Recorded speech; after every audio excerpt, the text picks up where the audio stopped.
Unexternalized tasks and commitments have a lot to do with our growing anxiety and inability to focus. What does that mean? If we don't intentionally release or let out what is worrying us, it will cause us anxiety and it will prevent us from focusing and being present because our minds are so full and cluttered.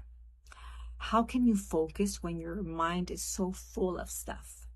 It's bad enough that you have so many things to take care of and problems to resolve. But is it really necessary to suffer over the same thing again and again? Absolutely not. In psychology, the Zeigarnik effect is when we are able to retain unfinished or incomplete tasks better than those that have been completed. So if something is pending, you won't be able to get it out of your head. Christian author Jordan Raynor calls this concept open loops. We probably have dozens and even hundreds of these open loops stored in our brains at any given time.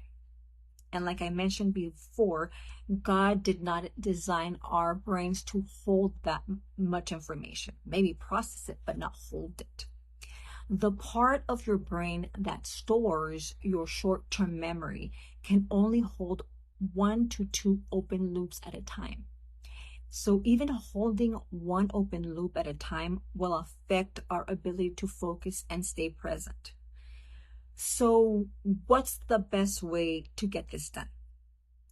Let's just start by simply writing everything that is worrying us, everything that we have to do, and everything that is unfinished, from the pain in our toe to maybe something bigger, like thinking about starting therapy as a result of a childhood trauma, or needing to make a medical appointment for the whole family.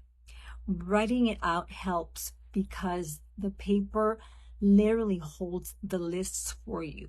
It transfers the worries from your mind to a more tangible form that you can see. If you want to take it a little further, you can write or make a simple plan of action for each item.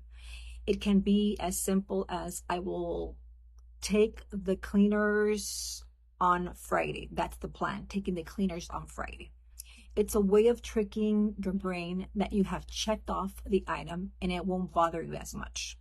You can also speak out all the distress to someone you trust. This is why therapy is so effective. Or you can record it to yourself on a phone or a recording device. Praying about it is my most effective way of getting it out, along with writing it, because you can actually see it and combine it with God's power to guide you through the list supernaturally.